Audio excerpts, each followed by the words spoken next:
the driver's seat of one of India's most male-dominated professions and refused to get out. बहुत बहुत स्वागत है आपका योगिता. तालियां बजती रहनी चाहिए for Kartika L, a trailblazer, a celebrated symbol of women's empowerment, one of the few women in India operating large and automated cranes. And finally, let's also hear it for Sindhu Pandre, who commands Pot Line 4 at Vedanta Aluminium, Jharsuguda. And this is, of course, one of the most intense industrial operations in this country. Nari Shakti ke liye zordar taaliyan ho jaye. As well as for our lovely moderator from ABP, Rumana Isar Khan. Welcome, Rumana.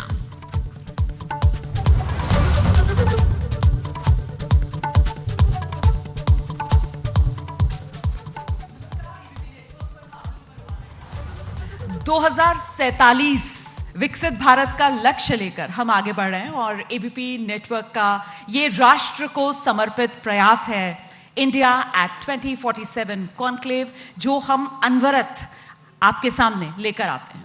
ये जो session मैं आपके लिए लेकर आई हूँ ये बहुत खास है. देखिए, जब हम बात करते हैं विकसित भारत की तो ये सिर्फ एक लक्ष्य नहीं है, बल्कि एक तरीके से ये एक इवॉल्विंग स्टोरी है. और इस इवॉल्विंग स्टोरी में जो सबसे ज़्यादा ज़रूरी चीज़, या आप कह सकते हैं कि जो मजबूती दे रही है, जो नींव है, वो इंफ्रास्ट्रक्चर है. और इसी इंफ्रास्ट्रक्चर की फील्ड में महत्वपूर्ण भूमिका निभाने वाली ये महिलाएं इस सेशन में मेरे साथ यहां पर मौजूद हैं. जरा जोरदार तालियां पहले आप इनके लिए बजा दीजिए, क्योंकि ये जो महिलाएं हैं वो किस किस भूमिका में काम कर रही हैं, जब आप जानेंगे तो आप हैरान रह जाएंगे. कोई तो खदान के भीतर घुसकर काम कर रहा है, कोई सड़क पर दिलेरी के साथ ट्रक चला रहा है, कोई पोर्ट पर मौजूद है और आरटीजी ऑपरेटर के तौर पर बड़े बड़े भारी भारी कई कई टन के कंटेनर्स उठाने का काम कर रहा है. और साथ ही कोई ऐसे भी हैं जो औद्योगिक क्षेत्र के अंदर नेतृत्व करते हुए इस देश निर्माण के कार्य में जुटे हुए हैं. तो है ना ये बिल्कुल विशिष्ट महिलाओं का पैनल इस वक्त. एक बार फिर से जोरदार तालियां इन महिलाओं के. तो मैं योगिता जी से शुरुआत करती हूं. योगिता जी संभवतः इस देश की पहली महिला ट्रक ड्राइवर हैं. योगिता जी, पहले तो ये बता दीजिए कि आपको अपनी कहानी अपनी जबानी ही सुनानी है यहां पर. तो ये फील्ड जो पुरुषों का पेशा माना जाता था, आपने अपने लिए कैसे चुना? पहली बात तो मैं ये कहूँगी कि यहाँ फील्ड जो है इसे पुरुषों का क्षेत्र मानने वाले लोग जो है उनमें मैं शामिल नहीं हूँ. इस बात पर तो तालियां बनती. कोई भी क्षेत्र किसी मतलब पुरुषों के लिए है या महिलाओं के लिए, ये सिर्फ हमारा माइंड सोचता है. सचमुच में ऐसा कुछ डिसाइडेड नहीं है. सारे काम सारे ही मतलब महिलाएं भी कर सकती है और पुरुष भी कर सकती हो, ऐसा मेरा मानना है. तो पहले तो इस सोच के साथ में मैंने इस फील्ड में कदम रखा कि मेरे सामने तो जो भी काम है वो बस काम है, उसे करना है और उससे जो अर्निंग आएगी उससे बच्चों के लिए, फैमिली के लिए अर्जित करना है, उससे हमारी ज़रूरतें पूरी हो सकती है. इस दृष्टिकोण से मैंने इस फील्ड की तरफ देखा. लेकिन योगिता जी, आपकी सोच तो बहुत ही शानदार है, पर जो एक समाज में बड़े तबके की सोच है वो तो यही जोड़ता है ना, मतलब कि ट्रक ड्राइवर मतलब कोई पुरुष ही होगा. तो फिर उस सोच वाली चुनौती को कैसे पार किया? दिक्कतें आई? देखिए, जब से बचपन में मैं बड़ी हो रही थी तो पापा या मम्मी या जो भी आसपास के लोग बोलते थे ये नहीं कर सकते, ये वो नहीं कर सकते. तो उस समय भी मैं मन के अंदर हंसा करती थी कि ये नहीं कर सकते बोलने वाले ये कौन है, और ये मेरे माइंड पे थोड़ी ना फोकस करेंगे. ये तो मेरा माइंड तय करेगा कि ये मैं कर सकती हूँ, मतलब ये मैं खेल सकती हूँ या पतंग में उड़ा सकती हूँ. उस समय से शुरुआत हुई.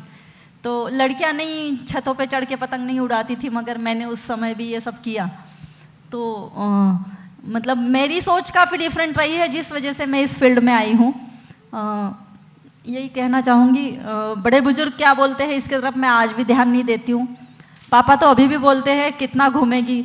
अरे पापा, मैं घर में बैठने के लिए थोड़ी ना आई हूँ, घूमने के लिए तो ज़िंदगी मिली है. बाहर निकलो और पता करो. जब भी हम आगे बढ़ते हैं तो बहुत अच्छी चीज़ें होती है, और जब आप एक कंफर्टेबल जोन में बैठ जाते हो तो तब कोई अच्छी चीज़ नहीं होती है. तो पूरा देश घूम लिया आपने, ट्रक से पूरा देश नाप दिया है आपने. कौन सा हिस्सा देश का सबसे अच्छा लगता है और कहाँ सबसे मज़ा आता है ड्राइव करने में? मुझे तो मेघालय वाले एरिया में मज़ा आया. ओहो, खूबसूरती की वजह से, बहुत सुंदर जगह है।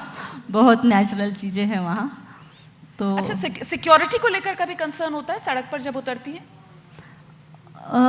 ये तो एग्जाम्पल है, देश में सामने के सिक्योरिटी वाले लोग भी स्वयं अपनी जो ऑनर होता है उनकी मतलब डेथ कर देते हैं, हत्या कर देते हैं। तो सिक्योरिटी फिर हमारे लिए क्या मायने रखती है कि जो बॉडीगार्ड होते हैं वो ही हत्याएं कर देते हैं, तो फिर हम लोग क्यों सोच लेते हैं कि हमें यहाँ सिक्योरिटी है या वहाँ सिक्योरिटी। कुल मिलाकर के हमें ठोस और मजबूत बनने की आवश्यकता है। क्या बात है, शानदार। तो ये परंपराओं को तोड़ते हुए अपनी एक नई लीक, अपनी एक नई लकीर खींचती हुई महिलाएं हैं। नेहल का जरा रुख कर लेते हैं। और नेहल जो है वो बहुत ही खतरनाक काम करती हैं। मतलब मैं सुनकर कांप गई। जमीन के नीचे हमें तो रास्ता ढूंढने के लिए मोबाइल चाहिए होता है, नेविगेशन करना पड़ता है, लेकिन ये जमीन के नीचे जहां पर आपका जीपीएस भी काम नहीं करेगा, वहां पर उतरकर और खदानों के भीतर घुसकर बिल्कुल घने घुप अंधेरे के अंदर इतने खतरनाक काम, मतलब ये डेयर डेविल है क्या? कहां से आता है ये हौसला? So basically my father is from mining and my complete background is from mining, but earlier the mining is not for women's. So they are generally always thinking that no, mining is not for women, and I don't have any brother. So people always ask to my father, "This who will create and continue his legacy?" But I thought that why I can't.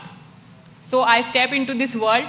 This is called the mining industry, and I work as a first female mining engineer in underground in Hindustan Zinc Limited, and currently I am working as a blasting engineer in Sindesar Khurd mines of the Hindustan Zinc. So initially it was very difficult because so many kind of hurdles and some nervousness is associated along with this kind of journey. But rather than I see that so many girls are working here, so many girls having so much kind of confidence in themselves, and Hindustan Zinc stepping into the like another world. They are creating us a first female women underground mine rescue team, where we used to go through the different kind of hardcore training like a soldier, we can say. So when we compete into the international forum as a part of India's first female underground mine rescue team in IMRC 2024 in Colombia, so there also people react like, how? No, these Indian girls cannot do this. But when we step into the competition level, they see our strength, the stamina and the confidence level. Then they can, give us standing ovation when we received the second position in overall this competition as a first female underground mine women rescue team. So this is not, I think this is not only about the women versus men. We are creating our own space now. We are proving ourselves with the, performance, discipline, results as well. So yes, now we can say that we are the part of this industry now. Bharat की नारी है, कुछ भी इसके लिए नामुमकिन नहीं है, कुछ भी करके ये दिखा सकती है और अपने हौसलों से हर मैदान फतेह कर सकती है। यही किया ना आपने? बिल्कुल। फादर जो है वो माइनिंग की फील्ड से थे और फिर इन्होंने अपने पापा की विरासत को आगे बढ़ाने के लिए उसी फील्ड को चुना। पापा तो बहुत खुश हुए होंगे। बहुत। रिएक्शन क्या था ये बताओ ना।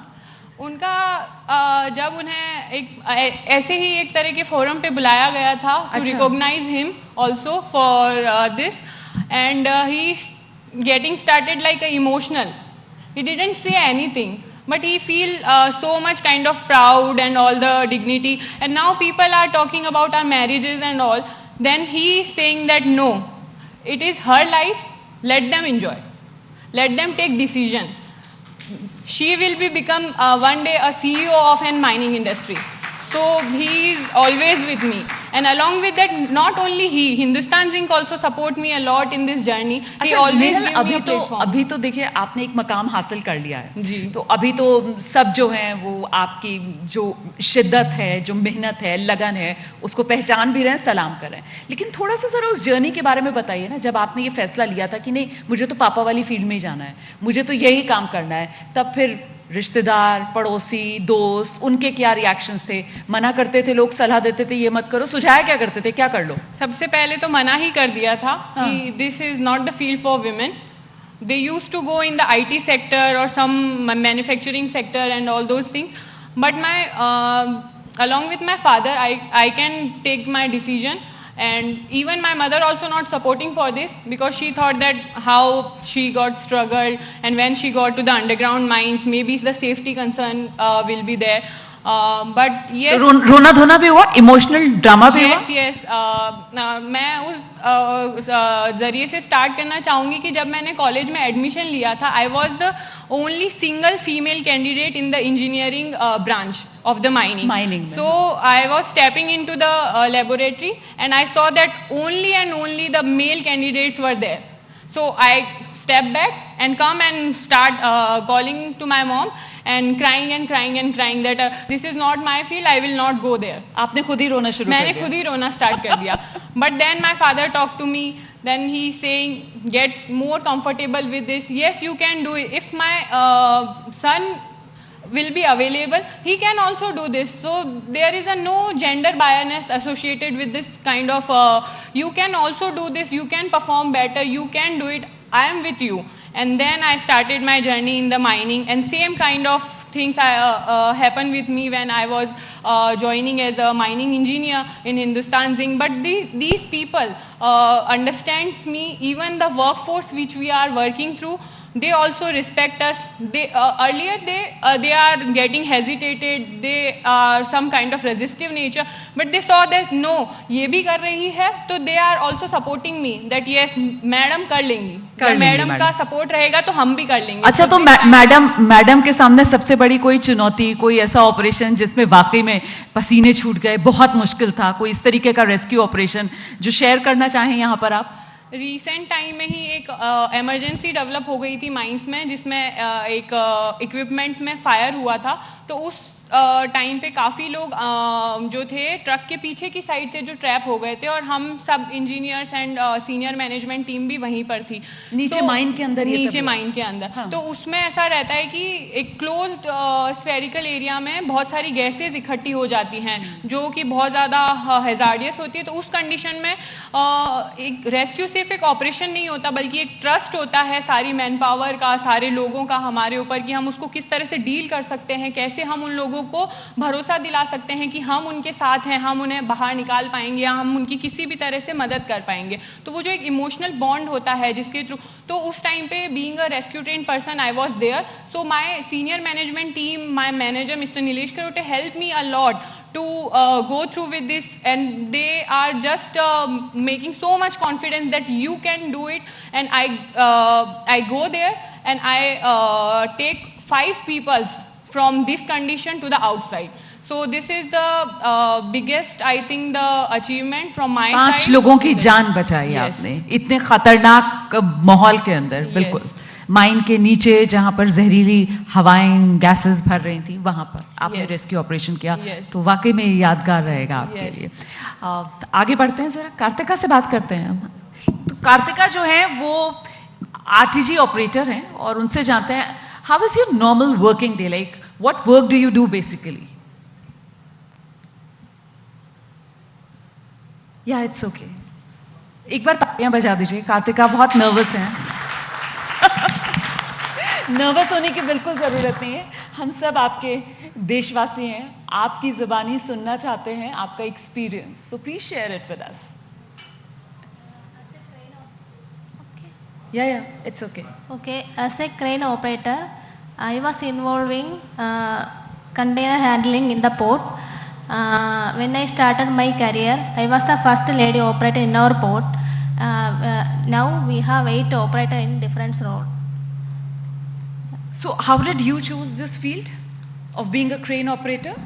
Okay, I started my career, I completed in diploma, then I entered in port operation. I started my career in RTG operator in DP World Kochi. Then I entered in Adani port, fully automatic. When I was joining, full male employees are there. So were you the first female RTG operator over there? Yeah. Yes. तो ये पहली महिला RTG operator थी. इससे पहले वहां पर कोई भी महिला जो क्रेन ऑपरेटर है वो उस पोर्ट पर नहीं थी. नहीं. So did you face some difficulties also, some challenges which you overcame with time? Initial stage it was very challenging, but my supervisors and my experienced operator, it helped me a lot. Any scary experience which you would like to share with us? Scary experience which you would like to share with us? Scary, nothing. It's Any very exciting experience which you would like to share with us? exciting experience when I joined the Adani port. My first day training in Mundra port is full of male employees in RTG. I was only woman, but very scary stages are there. When I claimed the RTG and I first, You have to climb a ladder to Yeah. reach to the driver's seat. yeah, crane क्योंकि बहुत ऊंची होती है तो वहां पर driving seat तक पहुंचने के लिए बाकायदा जो सीढ़ी है उसका इस्तेमाल करना पड़ता है. Around what height? around 30 meter height. 30 मीटर. Yeah. 30 मीटर की ऊंचाई पर चढ़कर ये क्रेन चलाती हैं. तो जरा सोचिए वो फियर ऑफ हाइट, ऊंचाई का डर. First time fear of height, easy. Then it all became a routine, huh? Then it was all very easy. Yeah, day and night shift. Day and night shift Yeah. also. Also, So you work in shifts over there. 12-hour shift. And how technology and automation has made your work easier with time? It is first automatic crane in Vidinga port, Trivandrum, Kerala. Okay. Okay, it is very easy to Easy to pick the containers yeah, and it is very, place them place on the them. positions. Okay. We are only monitoring. Sometimes it fault. So like everything is automated. You just feed the components and then the machine does all the things. It's all the things. It's fully automatic. It's like on an autopilot mode, like how they fly the planes. Is it like that? Fully automatic means it's fully pick the container automatically, then it's placed in the truck. Okay. चलिए तकनीक से जिंदगी आसान हो रही है इनकी. आगे बढ़ते हैं. एक और खास मेहमान सिंधु पांद्रे हमारे साथ मौजूद हैं. अच्छा, सिंधु पांद्रे जो हैं वो जिस फील्ड में हैं वो एल्यूमिनियम, जिसको मेटल ऑफ फ्यूचर मतलब भविष्य का जो मेटल है वो कहा जाता है. तो ये जो भविष्य के मेटल के साथ आप काम कर रही हैं, इंफ्रास्ट्रक्चर के लिए कितना जरूरी है इसकी भूमिका? Okay, so first of all, just I would give a little intro. I am Sindhu Pandre and I am an engineering professional with over 19 years of experience in aluminium manufacturing. So it was like I am presently associated with Vedanta Aluminium, Jharsuguda, Odisha. So I come from a very small town, Balaghat in Madhya Pradesh. So I never imagined that I would be leading one of the pot line, aluminium production line, which is completely operated and maintained by all women professionals. So it is a very the whole unit. The whole unit is yes maintained by women. Whole pot line for one line is maintained by all women professionals. And you're leading it. Yes. So it was like a dream come true. It's all women pot line, India's first all women pot line. So yes, aluminium is the metal of future. It is like just I'll go to the process like how it is manufactured. So mainly we have the setup at Balco, Korba and Jharsuguda, Odisha, and when we have refinery unit at Lanjigad, Odisha. So this aluminium manufacturing basically it converts bauxite ore to the aluminium metal. So what kind of challenges do you face during your mainly work? if we talk about the production line, we operate it with very heavy machineries there. Okay. And with very heavy challenging environment, high temperature and high electric current. So if we talk about the electric current, 350 kiloampere DC current we operate it with. So the challenges are very high, environment is very demanding, and earlier this particular line, if we say, or this manufacturing of aluminium, it was totally done by male professionals. So mainly manufacturing, we say it is a male dominated world. But now our women professionals, they are handling this crane operation very safely and very efficiently. And ultimately they are delivering the results in terms of volume, in terms of safety, in terms of efficiency. और राष्ट्र निर्माण में अपनी भूमिका निभा रही हैं, क्योंकि भविष्य का मेटल जो है, मेटल ऑफ फ्यूचर, यही एल्यूमिनियम है। योगिता, 2047 की हम यहाँ पर बात करें, विकसित भारत, तो 2047 विकसित भारत का सपना जब साकार होगा तो फिर सड़कों को लेकर, इंफ्रास्ट्रक्चर को लेकर आपका क्या सपना है? कैसा होना चाहिए देश? सड़कें तो अभी शुरुआत हो रही है, सभी दूर 2 लाइन से 4 लाइन, 4 लाइन से 6 लाइन, 8 लाइन हो रही है।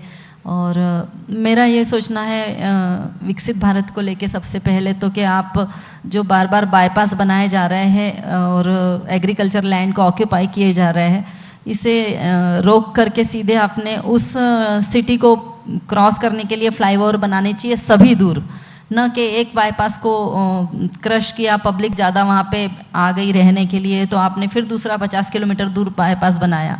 ये नहीं होना चाहिए। सभी सिटीज़ के ऊपर से निकलने वाले हैं फ्लाईओवर बना दो, ताकि जिसको सिटी क्रॉस करनी है वो सीधे चले आए। तो ट्रक्स, नेचुरली आपका फ्यूल भी सेविंग होने वाला है उससे, और एग्रीकल्चर लैंड भी सेविंग होगी, और इसकी ज़रूरत है। जहाँ जहाँ आप बाईपास बनाते जाएंगे वहाँ वहाँ लोग और कॉलोनीज बनती चली जाएगी। ऐसे आप बार बार कितने एग्रीकल्चर लैंड को ख़राब करेंगे? ये मेरी सोच है। पहला तो यहाँ चेंज आना चाहिए। अच्छा सुझाव है आपका। और नेचुरली, और दूसरी चीज़ है कि जो ये चीज़ के ऊपर जोर डाला जा रहा है कि पॉल्यूशन और ये, तो जो धुआं सब दूर जलाया जा रहा है, कई जगह पे पेड़ काटे जा रहे हैं। 25,000 पेड़ काट दिए, पर क्या 25,000 पेड़ वापस लग जाएंगे? लास्ट ईयर तक 40+ टेम्परेचर जा रहा था, अब 45+ टेम्परेचर जा रहा है। नेक्स्ट ईयर तो पता नहीं 50+ टेम्परेचर जाएगा। तो इस ओर पहले ध्यान देना चाहिए। उसके बाद हमने हमारे विकसित भारत के लिए इंफ्रास्ट्रक्चर जो है उसे डेवलप करने की बात सोचनी चाहिए, क्योंकि बिना पब्लिक के सेफ्टी के आप इसको डेवलप नहीं कर सकते हैं। तो पहले नेचर को, सेफ्टी को देखना चाहिए कि नेचर के साथ हम लोग आगे बढ़ें। एक तो मैं ये बोलूँगी ट्रांसपोर्टेशन को लेकर विकसित भारत के लिए, और सेकंड तो एजुकेटेड लोग होना बहुत ज़रूरी है, न कि धक्का मार के पास करके आगे बढ़ गए। उन लोगों में कॉन्फिडेंस की कमी होती है। स्वयं से पढ़ाई करके जो आगे बढ़ता है वो उसके अंदर फुल कॉन्फिडेंस होता है, और वो किसी भी फील्ड को छोटा या बड़ा नहीं देखता है। तो इस ओर पहले लोगों ने सोचना चाहिए कि कोई फील्ड छोटी है या बड़ी है, इस तरफ ना देख के सभी लोग मिलकर सभी फील्ड में जिसमें जिसको इंटरेस्ट है वो जाना चाहिए। तो विकसित भारत के लिए और सपोर्ट होगा। आपने इतनी शानदार बात कही है ना, मुझे लगता है इसी के साथ हमें इस सत्र का समापन करना चाहिए कि विकसित भारत 2047 का लक्ष्य लेकर जब हम चल रहे हैं, तो फिर अगर वो विकास समावेशी नहीं होगा और वो विकास समाज की सोच में सकारात्मक बदलाव लाने वाला नहीं होगा, तो फिर उस विकास के कोई मायने रह नहीं जाते। इसीलिए जब 2047 विकसित भारत के सपने को साकार करने की दिशा में हम आगे बढ़ते हैं, तो फिर विकास समावेशी भी हो, उसमें महिलाओं की भागीदारी न सिर्फ हो बल्कि महिलाओं के नेतृत्व में भी वो विकास होता हुआ दिखना चाहिए। बहुत शुक्रिया आप सभी का एबीपी नेटवर्क के इस मंच पर आने के लिए। इंडिया 2047 कॉन्क्लेव में मेहमानों के आने का सिलसिला लगातार जारी है। छोटा सा ब्रेक, फौरन लौट रहे हैं एक और खास मेहमान के साथ।